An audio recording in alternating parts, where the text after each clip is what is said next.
Yeah, we're going to do it. A happy, breezy, windy, snippy welcome to everybody. If you're doing really super, raise your hand. If you're not doing super, just lie about it, okay? I'm really excited to introduce our next speakers. That's Tony Angelino and Ben Moss. Angiola, I'm sorry. See, I told you I was messing it up. Wah, wah, wah. Hey, Hootson. I'm really excited about this because when I was a young kid, kind of getting interested in ufology, there was something about the Lonnie Zamora case that I find really compelling. You're a cop cruising through the desert, and you encounter an egg. At that time, that's what it was described as, sitting on the ground with a strange, mysterious, cryptic symbol on the side of it. And he was able to recall all of it. And for some reason, this case really resonated with me. So I am super excited to hear your presentation, and y'all have some new stuff that's going to come out that y'all are going to be presenting right now that's never been done public before, right? So yeah, let's hear about that.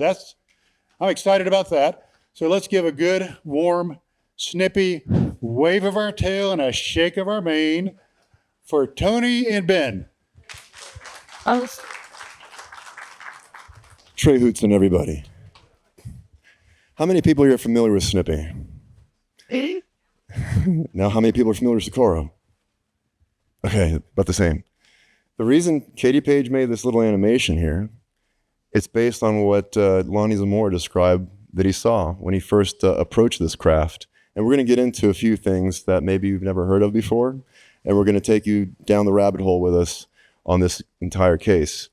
It's always revealing something new. Ben and I have done this for almost 2 decades now, right? I mean, it feels like it. And we're going to reveal something no one's ever seen before. It's something people have been asking us for, and we hope that you'll enjoy it. How did this case start, Ben? It started with Lonnie Zamora chasing a speeder in Socorro, New Mexico. He knew who it was, 17-year-old kid. He was kind of behind Closer him. to your... He hadn't gotten real close to him, so he sees him fly by. He pulls out after him, and as he's chasing him, he sees a blue flash and something, and he hears a noise and something going over into the aurora to his right, and so he breaks off the speeder from the speeder because he thinks either a plane's coming down or somebody's in trouble. Lonnie was the type of guy that would do this because he was a salt of the earth type of guy. We have a whole chapter in the book about Lonnie. He's just one of these guys that wouldn't make something up. Was eventually sorry he even said anything about it. But he had a new police car. It was only about 3 weeks old, and he went up this road. It took him 3 tries to get up this road. We beat a rental car going up this road, and he finally got up to the top. And as he's driving down this road, he's looking into the aurora where this thing landed, and it's. At first he thought it was an overturned van. He just sees white shape. And as he kind of crests around, he turns and he sees 2 creatures looking underneath the craft, and it's egg-shaped. And one of the creatures turns and sees him and goes, is startled. And then as he's pulling around, by the time he parks his car and gets out, they've gotten into the craft. There's 2 slams, like 2 whole doors that remind him of a tank. And the craft takes off. So the whole event was like 2.5 minutes. But we found a lot of evidence that this thing landed in La Madera. They landed in a couple other places. We think it was having mechanical difficulties. That's why it landed in the Aurora, and there were other witnesses. So here's a video that depicts this.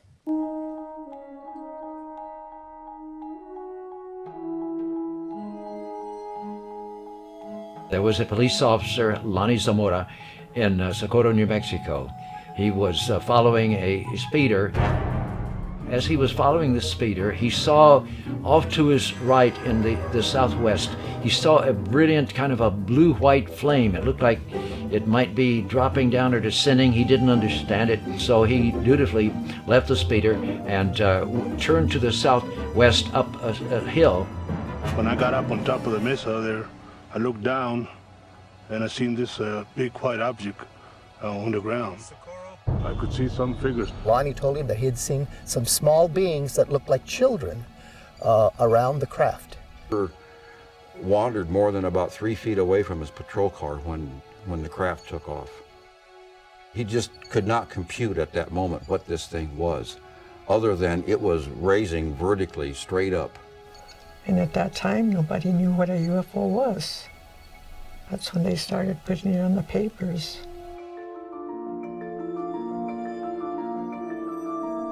The unusual size of the occupants, I knew that the government, nobody else hires midgets to fly ultra-secret Black Project craft. There were 2 sets of footprints. I saw them with my own eyes. That's about the size of them. It happened right here. And I was here 15 minutes after, and I saw the smoldering, I saw the footprints, and I saw the imprints of the unit.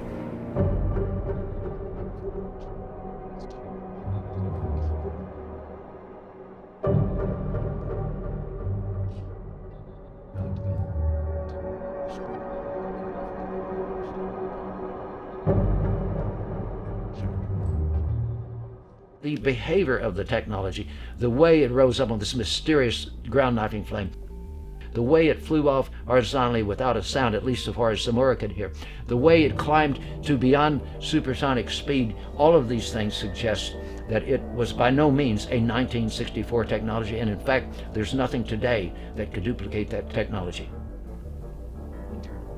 This is the best documented close encounter of the third kind that has ever been.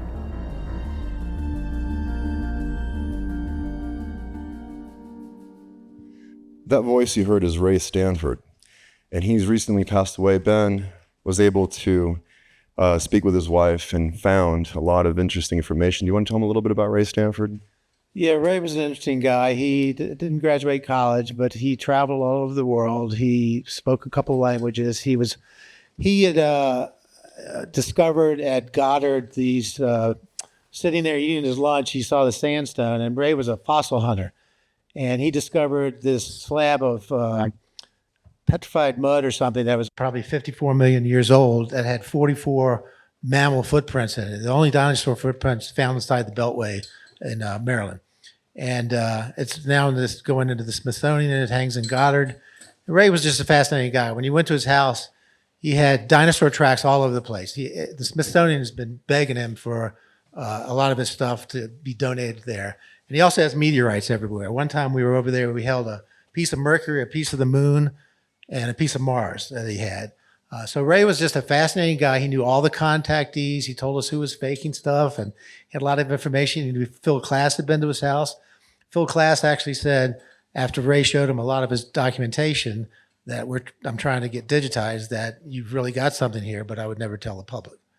So we're going to cover a few things in this presentation: the witness details, investigations, the evidence, and the conclusion.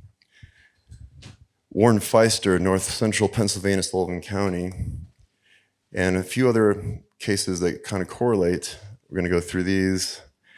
These are some of the cases that seem very familiar with this, including La Madeira and several other cases. And when we were looking into the 60s, we just found all kinds of different cases with egg-shaped craft all over the world, including France and Valensole and things like this. Remember the people working at the police station, the dispatcher, and when Ray was trying to ask him, when Lonnie called and said, look out the window, and you look out the wrong side because of where the roar was. Tell us about that roar that he heard. yeah, Lonnie heard it was a roar when the craft landed, and then a high pitch that went to a low pitch, like a generator winding down. And the interesting thing was the propulsion that when it took off was a blue knifing flame. If it had been a propellant, Lonnie got within 30 feet of the craft before he turned around and hit the ground. If it had been a propellant, like a rocket, it would have cooked him. So this was a knifing flame that left radiation for a half day, which is unusual. And the thing is that it scorched. The reason we know how tall the creatures were is because these greasewood bushes that are in the area, they're like 4 feet tall, and the creatures were the same height of that. But the blue flame, even though it only played on the ground briefly, It sliced the greasewood bush in half and fried it, which they said would take a blowtorch because it's a resinous plant. It vitrified sand, which the Army tried to hide. I found documents at Ray's house, letters between the FBI and the Air Force that said there was vitrified sand. And there were several burn marks where the thing was lit when it came in and when it lifted off. And the interesting thing about the footprints was it came in at an angle and left at an angle. And so all the theories you've seen about a student hoax or the lunar lander, it's none of those things. The lunar lander in this time frame was being dropped from a Bell helicopter to test the integrity of struts, but it wasn't flying. And it had round footprints. These were wedge-shaped. And the thing, you can go on YouTube and see the only test flight in atmosphere of the lunar lander that almost killed the astronaut. He had to eject 200 feet before it blew up when it hit the ground. It was just unwieldy. It started doing this. So the thing is, you would never test the lunar lander in a public desert. You would be on Hollerman or one of the multiple air bases that were out there at the time. So when we got into this, we wanted to see if it was student hoax or the lunar lander, the only two explanations besides what we think it was. And none of those panned out. There's also the soil and some vitrification turning to glass and things like this from Mary G. Mays. Remember her? Yeah. Yeah, she found, the thing is, to vitrify, the fact that this played over the sand just as it was going, it takes, when they, on the TV show with, I can't remember, not UFO hunters, but anyway, to vitrify sand, it takes 2,200 degrees, 30 minutes. And this thing did it in a couple of seconds. So that tells you how powerful this blue beam, whatever it was, that left radiation and apparently fogged some of the film that was taken at the time. Let's see here. This is a video, I think, or wait, no. So what happened at first, there was a family of 4, and they were traveling through Socorro. Yeah. And what did that guy say to the gas station attendant? It was the Opal Grinders gas station. This family of a man and a wife with 3 boys in the back seat. He pulled up, and Opal Grinder came up to give him gas, and the guy said, what, you fly some weird stuff around here. Something almost took out the roof off my car.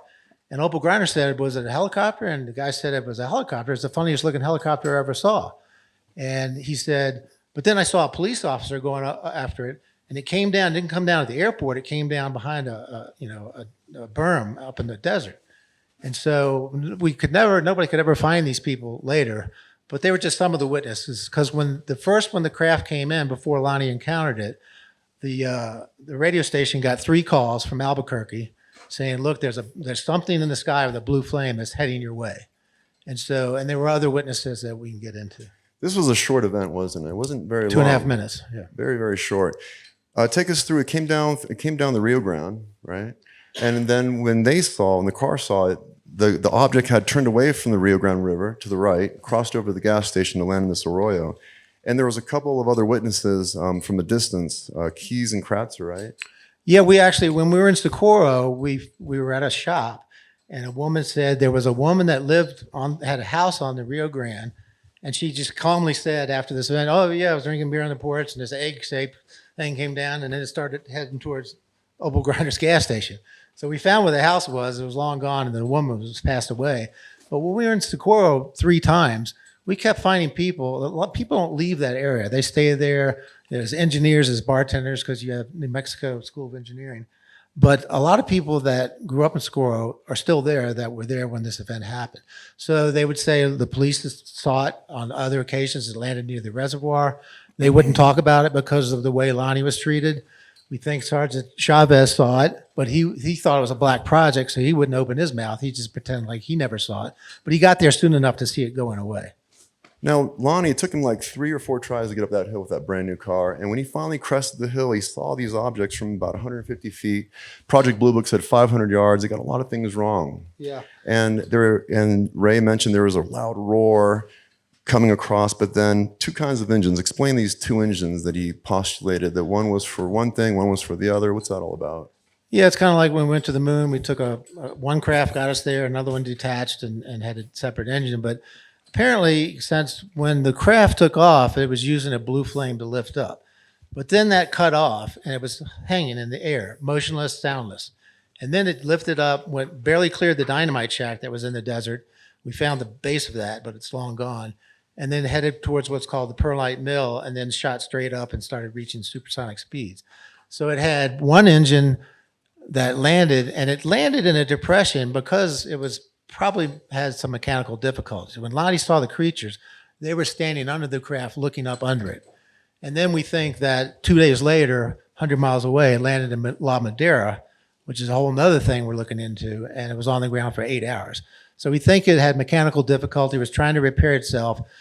The fact that Lonnie just happened to be chasing a speeder and seeing it, otherwise they would have sat there for a long time in that aurora because you couldn't see it unless you were down in that depression. So it was just a happenstance that Lonnie actually saw it. I think, let's see what we have here. Is this a video? Okay, there. So this is a piece of art that Ray Stanford had commissioned that shows the little guys by the craft looking at Lonnie coming up that ridge there. And here it shows Lonnie laying prone. Why was he laying prone on the ground like that? Yeah, when it took off, it had a roar initially before the sound cut off. So Lonnie, with his military training, he just kind of turned around and hit the dirt, turned his head away. And then when the sound went off and he turned around, he saw it was just hovering. That's when he saw the symbol on the side. And the symbol, there's been a lot of controversy about the symbol. This is the symbol. When Lonnie was told, Captain Holder, the uprange commander at White Sands, came down, started investigating. We're pretty sure his son told Ray, and we found other evidence that Captain Holder drew the umbrella symbol with the arrow, said Lonnie signed this as the real symbol because duty to your country. And Lonnie, of course, being the guy he did, he signed it.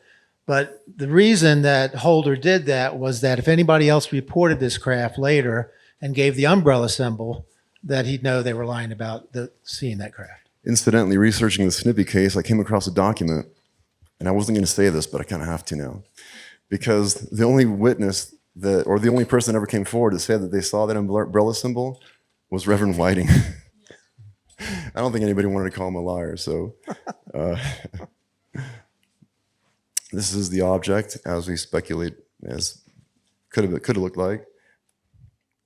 That shows the direction of the Perlite Mill. That's the dynamite shack you see in that little white square there.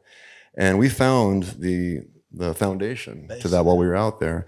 And Ray was very adamant in letting us know. He goes, the thing did not go over the dynamite shack. It went to the left of it because I guess there's a lot of misunderstandings about how it actually flew away. Keyes and Kratzer, these guys were driving nearby, and they said they saw smoke. It wasn't smoke, was it? It was dust blown up when it initially went off, it blew a lot of dust in the air. So they were witnesses. They were in another car, and they were interviewed later. And, you know, it's...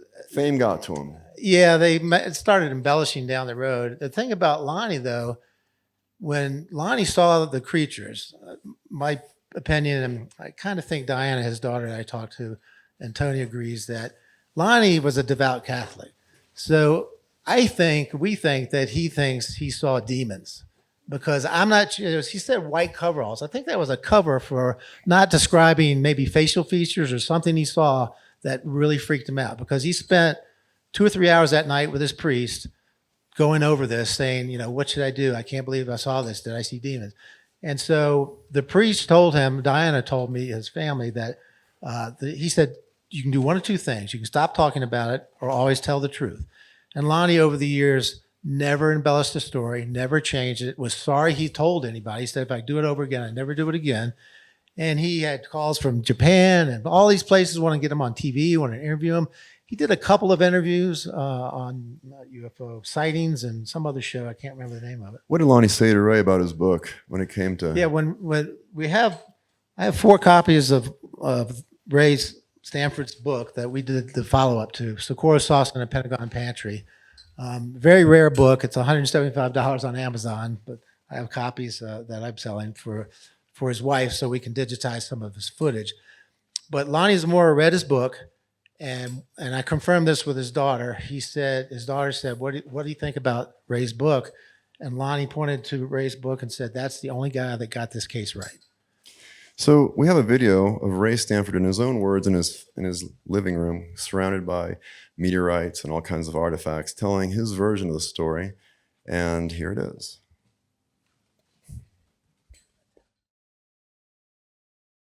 Talking about Tuesday, the 29th of April, 1964. Now, I had been invited on the police radio by Dr. Heineck to come out to the site over the protests of Sergeant Sam Chavez of the New Mexico State Police, in whose car Heineck and Zamora had arrived at the site earlier. And so I came out there, and at that point the police car was up at the top, about 50 feet from the actual center of the landing site, and right on the edge, not 100 feet away, not 150 feet away, as various accounts say.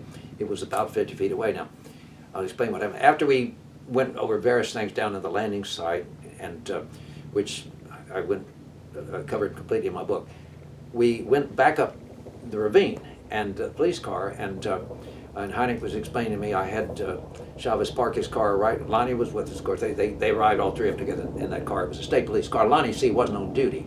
That's why they weren't in the city police car, because Lonnie wasn't on duty. He's in plain clothes in the picture with me and Chavez and him that was released recently on that CIA document. Kind of funny after 52 years, but.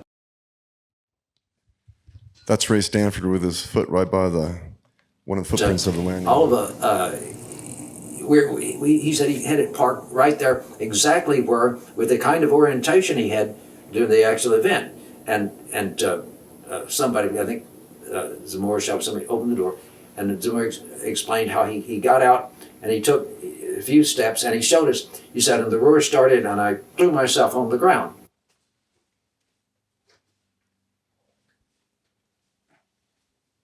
You don't find this in the Air Force account that he threw himself. All you find out is that he bumped the back of the car and knocked his glasses off and kind of stumbled. And no, he threw himself, and he used the words, in a prone position, as he had been taught in the military. You hear, expect an exploding car, you throw yourself down low as you can on the ground in a prone position. He had his head turned to the right, and it's drawn in the book. And he threw himself, and he showed us exactly where he did this. Then Alan Heineck said to me, Ray, would you mind pacing it off from right there to the burn in the bush?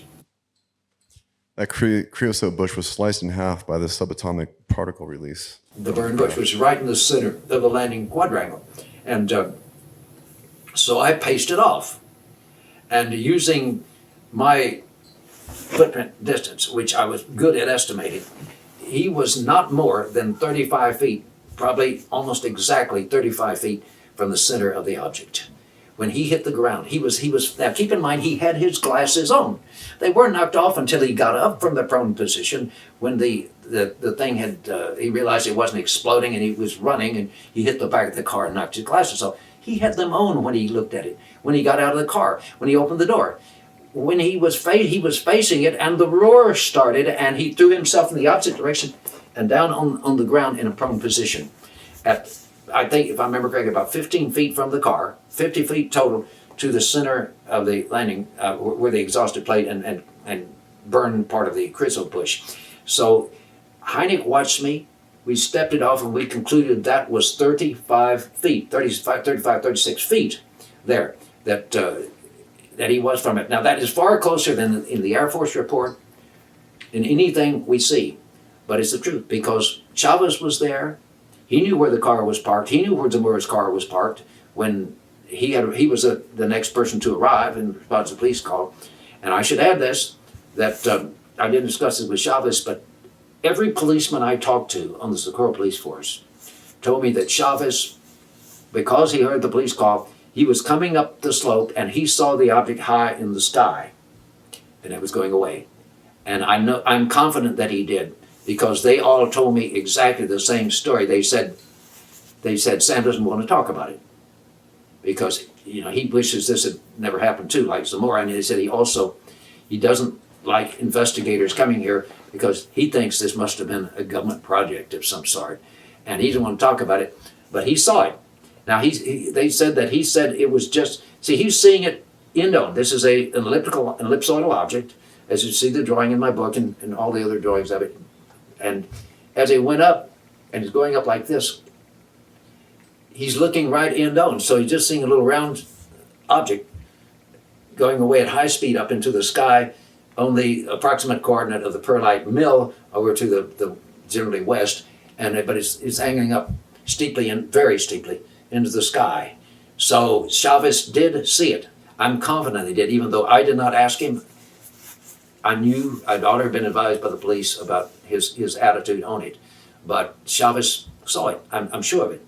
And anyway, the distance is indisputable. Why does the Air Force not tell you that he hit the dirt 35 feet from the air? Heineck knew this. Why isn't it in the report? Well, the report you see in the Air Force file, the major thing you see is this thing that Captain Richard T. Holder wrote out, with the FBI agent standing right there in the room with him and Zamora the whole time until about 1 o'clock when they finally concluded that night. And they're putting exactly what they want to go. And they asked Zamora to, we know for sure that Richard T. Holder asked Zamora to obfuscate the red and symbol to describe something else. They came to a conclusion, and that's what's drawn in the report. That is the arc with the arrow and the line dirty. It is not what he saw. Zamora's original report to the police officers was that the insignia on the side was large, 2 to 3 feet across. And let me tell you that at 50 feet from his car and at 35 feet from where he was facing it before the roar started, he saw that as plain as day. And they conclude that it was probably a lunar lander. Imagine this. A lunar lander that will hardly hover at that stage of development. Maybe it wasn't. I mean, it certainly was not flying. You don't fly it all the way from Holloman Air Force Base, all the way across the mountains and the terrain and land it in Socorro's backyard, so to speak. It's completely insane, and it certainly could not take off and reach what one engineer calculated to be supersonic speed at high speed going straight up. Ben, why could that lunar lander not just take off again? Yeah, the lunar lander, the engine used a combustible material called hydroxine, and hydroxine would seize the engine every time they tested the engine. The lunar lander was meant to fly in space, not in atmosphere. So every time they tested the engine, they had to rebuild it. And it had about if you see the video on YouTube where it crashes, it had about maybe less than 2 minutes of flight time. And they only flew it once, and it crashed. And so they never did it again. And the lander, like I said, had round imprints. And it only held one person at that time, and he saw 2 creatures. So the fact, everything adds up that you wouldn't fly it at where they were flying it. You wouldn't fly it off the base. It wasn't flying at the time. It was being dropped to test the integrity of the struts. I think the test flight was maybe 6 months later. But that's just a way for the Air Force to kind of make people believe it's something we built. But the fact is that even Hector Quintanilla, the head of Project Blue Book, was baffled all his life. And he's towards the end of his career, he said, "That's the one case it just bothers me," because he got a top secret clearance to go to all these military bases. He swore he was going to find this in a hangar somewhere. Of course, he never found it. And even to this day, I can't think of a single egg-shaped craft we have that can fly silent and reach supersonic speeds.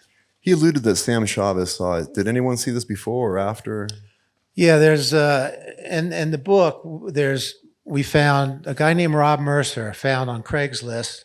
What was the gentleman's name in Blue Book? He had moved and he had left a crate at his house, and it was up on Craigslist for sale. Lieutenant Morano. Yeah, Lieutenant Morano, who was in Project Blue Book. And Rob Mercer was always searching for UFO stuff. He was with MUFON, Ohio at the time. And so he found this crate. He went to the guy's house, and it was all Blue Book files. He had the original video of the Montana UFO going by the tower. That was a pretty famous color photograph that was at Thunder.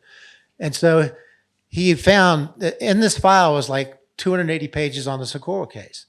And when you see all these documents, all these internal memos with the bad spelling of the Army and Air Force and how confused they were, they spent a lot of time and money to try to solve this case. And they hid a lot of that. They didn't tell you a lot of the investigation going on.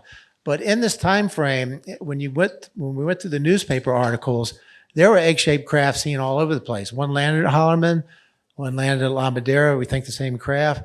But there were multiple sightings over about 7 or 8 months of egg-shaped craft in this general area of New Mexico. Let's take a quick look at these investigators from Project Blue Book. There we have Morano between Stanscombe, Mrs. Stanscombe, Hector Quintanilla sitting at the desk, and who's that guy? I can't quite remember his name, but that's Captain, yeah. Harold T. Jones. There you go. Sergeant Harold T. Jones. And this was from sightings when Captain Richard T. Holder was talking about This is the upper range commander, yeah, from White Sands. He knew everything, any black projects. He knew everything that flew in that area, and he's telling you this is years later. We had Arthur Burns from the FBI show up. Yeah, Arthur Burns, FBI. He said, "Don't tell anybody the FBI he was here," but of course that came out later. So there were just so many people involved in this case. It's being one of the best cases out there, and it's not something that the government's going to waste any time on unless they're serious about it. Who are these people? That's Ray, Lonnie, and Sergeant Chavez. And Ray's got a bit of an Elvis haircut there. Yeah, and what I wanted to mention was Captain Holder said that, even 20 or 30 years later, the Joint Chief of Staff was still calling him saying, "What do you think that was? It was an hallucination." He's like, "An hallucination doesn't leave burn marks and four indentations in the ground." And he was just baffled that so many years later, they couldn't figure it out. And of course, it's still one of the 701 unknowns in Project Blue Book. I'm just kind of running through this because I'm looking at the time, and I don't know what kind of weather we're going to have here to finish in time. Here we have Ray Stanford, we have Hynek, and we have Jim and Coral Lorenzen. They were involved in this too from APRO. They got there early. They also found vitrified sand, and they got there earlier than. Were we doing the interview with Holder? Yeah, it's in here. Yeah. Walter Schroed, he was a news reporter. Yeah, Walter Schroed, there's a long interview with Lonnie and Walter. And, Lonnie, towards the end of his life, instead of saying something in white coveralls, he was saying the creatures, which gives you an idea of what he really saw. They were definitely not human. Here's a quick video from sightings of Captain Holder talking. Within 90 minutes, U.S. Army officials at nearby White Sands Missile Range sent Captain Richard T. Holder to investigate. This is the first time Holder has ever talked publicly about what he saw. Well, my first impression was that it was something from the range that needed possible help, first aid, attention, or at best security. The more I got into it, the less convinced I was that that was the case. We looked around to try to find out if we could see any evidence of anything that would make us think it was a hoax. We found nothing. Everything we saw seemed to support the story that Officer Zamora recounted. My impression of talking to him was that he was mystified. He wanted an explanation. Nothing that I heard of later gave me the slightest hint that he did this as a hoax or cooked it up for fame or fortune. I believe Lonnie Zamora was a good policeman and an honest man who reported as he thought proper something well beyond his experience. Was it something terrestrial, extraterrestrial? I have no idea. It's a bit of a controversy. Why don't you tell us a little bit about this? Yeah, the symbol, it's the thing is you can get down this rabbit hole of the correct symbol is not really important, but it's important that they try to hide it. And the reason being that, if people reported a wrong symbol, they were lying about it. But the fact that the one thing about the symbol was we were thinking maybe the inverted V with the 3 bars, maybe that's a radiation because the V pointed to where the blue flame came out. Maybe that was a warning sign. As Tony said, it could have been eat at Joe's. But it could be, and this is just speculation, it could be not a static thing. It could have changed, but it could have been don't stand here when engaged or you're going to get cooked. But it was red. It was about 3 feet. And Ray went to the National Archives with James Fox and found Hynek's notes, which shows exactly what's on my hat, in the files of the Blue Book files. There's this one company that didn't quite cut it with their logo. People were trying to say maybe it's this Astro Power thing. Yeah, the people were trying to find something terrestrial that would explain it. The Astro Power just made software. They didn't have anything to do with. This is a note from Project Blue Book here, and we cleaned it up here. And you can see that they had the symbol with the 3 bars through it. Yeah. And then we recently came across this in the APRO files that shows what he saw. Yeah, do you remember the Spanish, how it was in Spanish? Yeah, he called back to the dispatcher and he said, "Es un V invertida con tres líneas abajo." 3 horizontal lines below, which can be interpreted one way or the other in Spanish. But, you know, if you're doing a direct translation in English, you might think it's 3 bars directly underneath a V. But Lonnie drew it on a napkin. And incidentally, I found that Ricky Baca is the one who first drew on the thing. His father, Harold Baca, drew the Aztec UFO. Yeah, the one thing about that was that there's a gentleman named Patrick Richard, and he's the one that painted the portrait of Lonnie that hangs in Socorro in the old police station. It's now a museum. But Patrick Richard, you know, lived in Socorro, and he knew Lonnie, and he would have coffee with him. And one time when Kevin Randall investigated Socorro and Roswell with Don Schmidt, but Kevin was always, you know, the umbrella's the one, you know, we went back and forth. We politely argued about it. But I finally got Patrick Richard to get on a different perspective as his blog to say what he knows. And so Patrick Richard had coffee with him. And the thing that Diana told me, his daughter, about Lonnie was, when you were with Lonnie, you didn't bring it up. You didn't talk about the craft or any of that. If you wanted to talk about it, he would talk about it, but you didn't ask him questions. But Patrick, as they're having coffee, he had written 4 symbols on a napkin, one of them being this one, and one of them being the umbrella. And he turned it towards Lonnie and he just said, "Lonnie, which one of these is correct?" And Lonnie just pointed to this. Didn't say it out loud, but pointed to this. I think he wanted to get it off his chest. So now we're going to go into the entities. And I skipped over the Walter Schroed where he talks about it with him, but we do have it here. And this is the cover of the new book.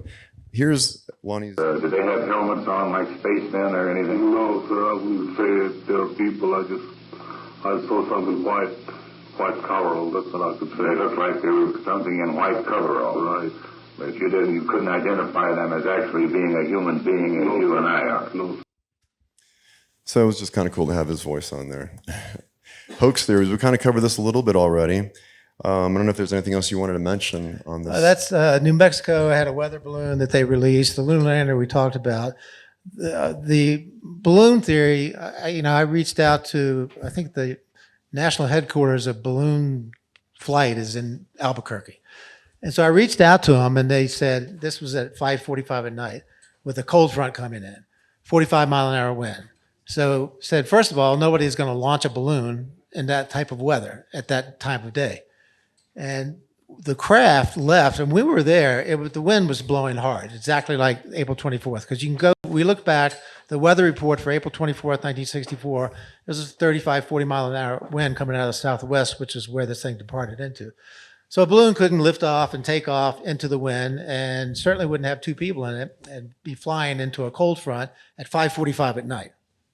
Those are just some of the documents that we uncovered. Don't want to bore you with all those. But Ben just mentioned the landing site and the wind, and here's a little sample of that. All the time. Kind of like here. That's my great camera work. For any of you who are trying to go out there, there's a church right there you can park at, and you just go right over the hill, and you're right there. And that's our rental car that we destroyed.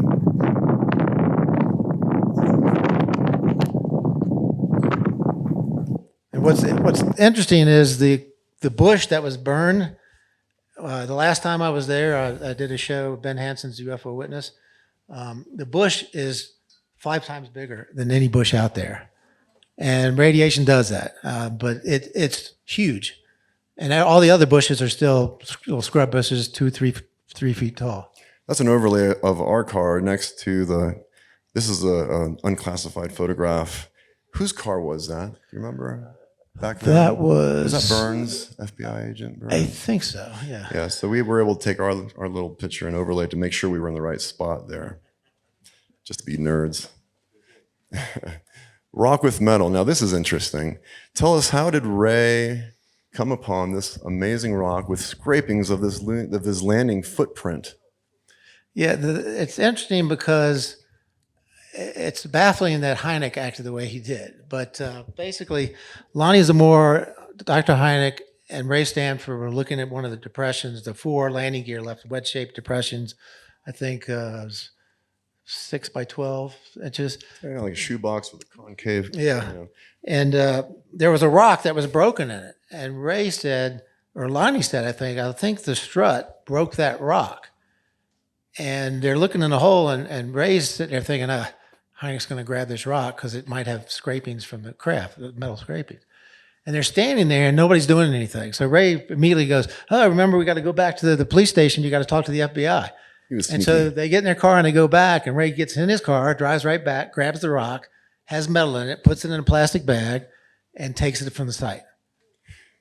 There was also fogged film by Ted V. Jordan. He was a state police officer. And we have those pictures, and we have evidence that shows the light that bends in the film. But first, here's something not many people have seen. We acquired a VHS footage of Dr. Heineck talking to Ray about this. Should get on quickly to the real pièce de résistance of this story. Right, okay. Well, the real thing was that, the important thing, I think, was that on the rock, when I examined the surface of it, there were metal slivers, some smeared on, and there were 3 that were actually rolled up perpendicular to the direction which the landing gear seemingly had come down upon it from above. And these were subsequently taken by me along with Richard Hall of the National Investigations Committee on Aerial Phenomena and Walter Webb to the Goddard Space Flight Center in Greenbelt, Maryland, where they were analyzed. Analysis was headed up by Dr. Henry Frankel, who was head of his department in the Space Materials Division at Goddard at that time.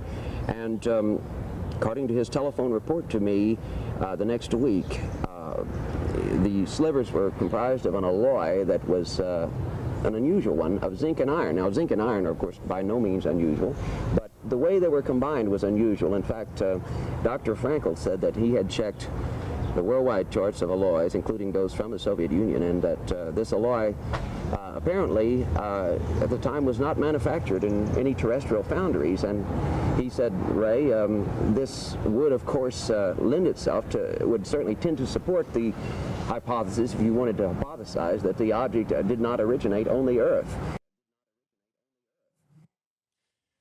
Here's the picture that they took right before they dug that rock out. Yep, that's one of the landing gear. That's a broken rock.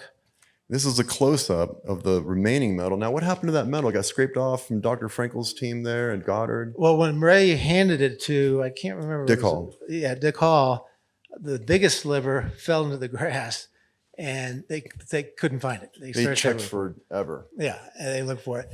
And the rock, I looked for the rock when I was at Ray's house last week, but there was enough metal left. And when he took it to Goddard, Goddard said, we'll take half of it, we'll leave half in there.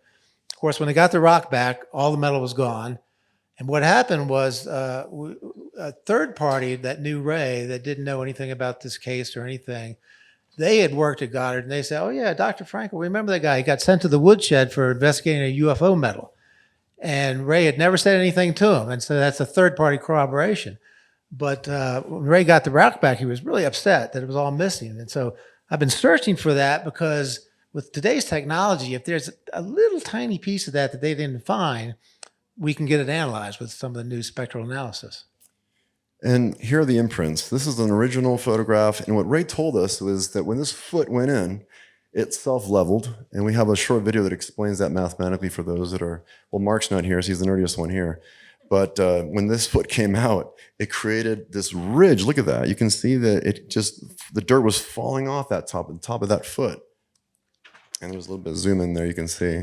And they tried it, they put rocks around it to mark it, and it's still marked today. That's what it looked like. Yep, very wedge shape. Let's just get through these really quick here. This is the metal that he was talking about where it rolled coming down, and that's the picture. The piece they lost. That's the piece that they lost right there. This is the burned paper, the burned bush. There's a diagram, the footprints. Tell us a little bit about that. Yeah, they did a really good job. They showed a diagram of all the burn marks, where the direction was, where the landing gear was. And when you measure, when I was there with Ben Hansen, but they had done this before, when you measure the distance between the 4 marks, they're different. But the center of it is exactly where the blue flame played down on the bush. So this was a self-leveling machine that was balancing exact the same weight divided by 4 on those, even though it was not a perfect square. So these are some of the correlations that we found from the Desvergers in Florida. Had a similar type of, well, not exactly, but burned grass roots, burned clothing. We had footprints from Socorro. We had footprints over in Brooksville. There's La Madeira. There's all these different cases coming together now that we're hopefully going to start tying together.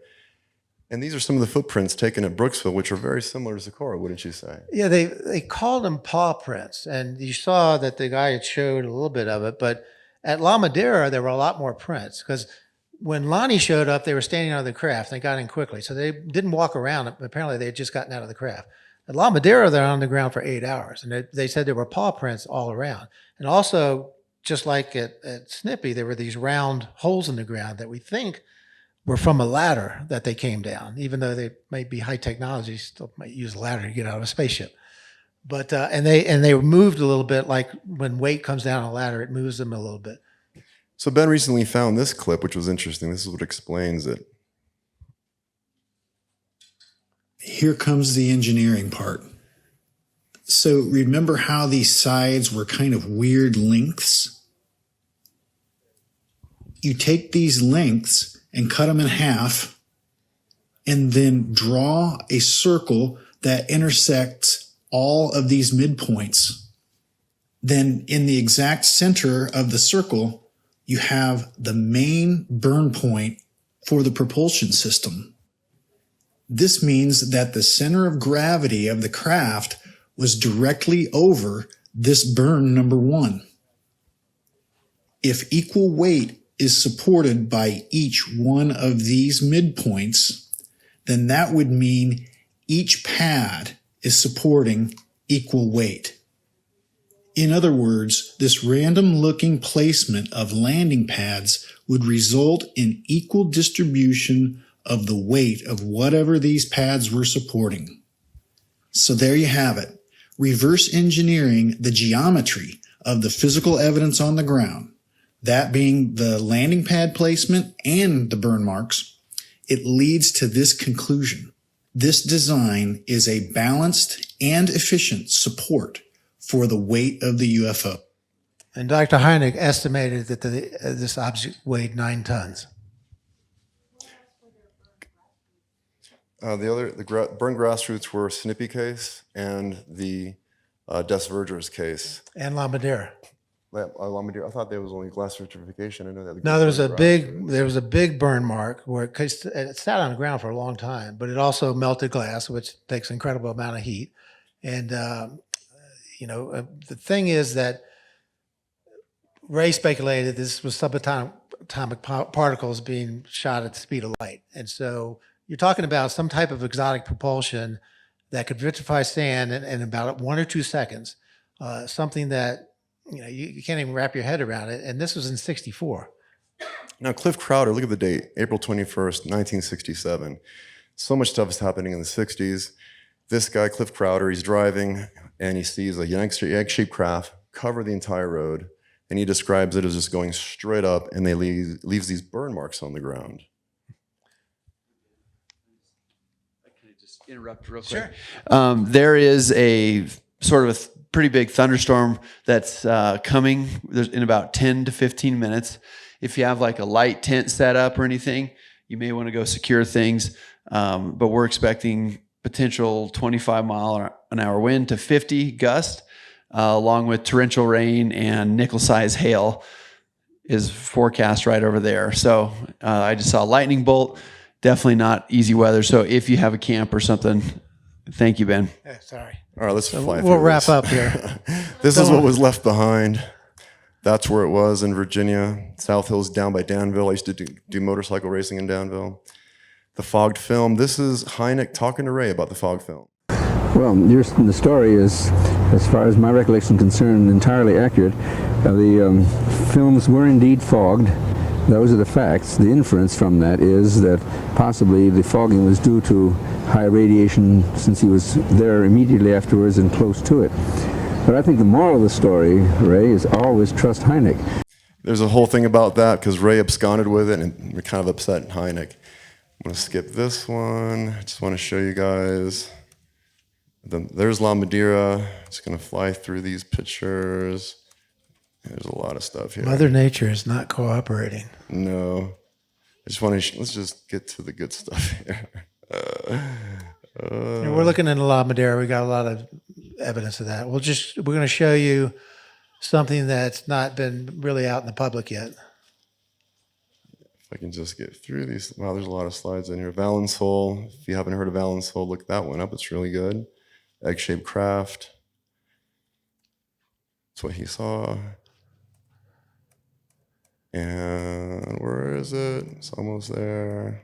Conclusion. And this is what the Hynek's taking a picture, Ray's taking a picture, and this is what they saw. This is the actual craft that landed that we have the negative for. Yeah, so Ray took a picture of a friend's kid in front of the dynamite shack in '64, a couple of weeks after this. In 2000, he blew it up, and sure enough, you can see 3 of the landing gear on this egg-shaped craft. I finally found the negative last week, so a lot of people like Kevin Randall and people like that are like, it doesn't matter if you don't have the negative. Well, I have the negative. I'm going to get a high-definition scan. I already told Mark D'Antonio I'd give him a copy. I'd like 10, 11 people that know their stuff to analyze it. If they pull out the same data, this is the real deal. Ray captured the photograph at Socorro. He was facing the dynamite April 26. They were trying to take photographs of the dynamite shack for posterity. And so Ray had an Argus C3 35 millimeter camera with this long telephoto lens, and Hynek was using a Polaroid camera, and Ray also had a Polaroid camera. So they're using several different cameras to shoot in the same direction, so they had parallax. And Ray did not discover this until we were meeting with him like in 2015. Well, he discovered it in 2000 or 2005. But that's when he blew it up and scanned it and looked at it. Yeah. And then he didn't want to release it because he thought he was going to have enough time to write another book, and then he passed away. Yeah. And so we wrote the book. Thanks for hanging in there, guys. April 26. 2 days later. Mm-hmm. He didn't know it was there. He didn't know it was there. Yeah.